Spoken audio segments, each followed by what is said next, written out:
Assalamualaikum warahmatullahi wabarakatuh. Kembali di channel Nyono Dino, masih dalam pembahasan seleksi ASN tahun 2022. Di video kali ini kita akan melihat mekanisme pengadaan ASN. Dari yang awal, kegiatan awal adalah analisis jabatan, analisis beban kerja. Ini dilakukan oleh instansi pemerintah, baik pemerintah kabupaten, pemerintah provinsi maupun pemerintah kota.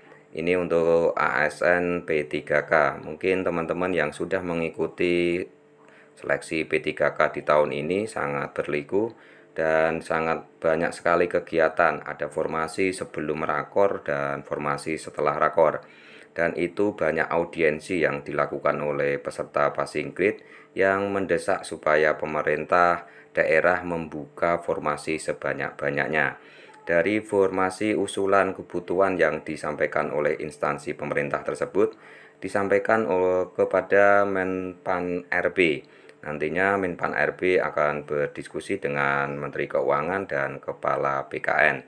Setelah itu dari usulan kebutuhan instansi pemerintah ditetapkan formasi final penetapan kebutuhan yang akan disampaikan oleh Menteri Pan RB, Menteri Keuangan dan Kepala BKN. Dari penetapan kebutuhan formasi yang dibuka di mekanisme atau seleksi ASN di tahun tersebut, maka akan juga disampaikan pengumuman untuk mekanisme seleksinya atau juknis pelaksanaan seleksi. Itu disampaikan oleh BKN.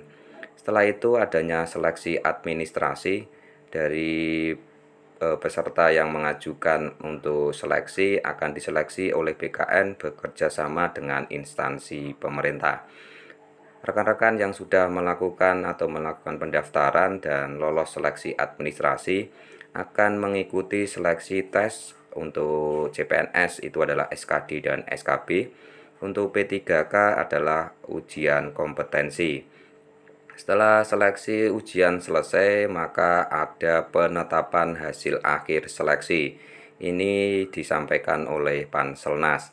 Dari hasil penetapan seleksi yang dinyatakan lulus untuk CASN, maka akan ada penetapan nomor induk. Ini yang melakukan adalah di sini adalah BKN. Setelah penetapan nomor induk, pengangkatan untuk ASN itu dilakukan oleh instansi pemerintah.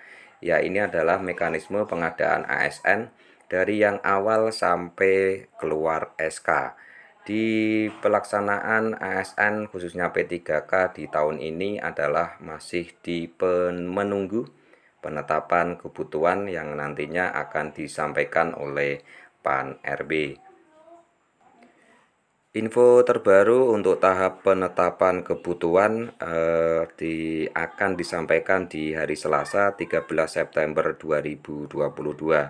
Ini munculnya surat undangan untuk keputusan Menteri Pan RB tentang penetapan kebutuhan pegawai ASN di lingkungan instansi pemerintah yang akan dilaksanakan Selasa 13 September 2022. Dengan susunan acara rapat koordinasi persiapan pengadaan ASN tahun 2022 dan penyerahan surat keputusan Menteri Pan RB tentang penetapan kebutuhan pegawai ASN di lingkungan instansi pemerintah.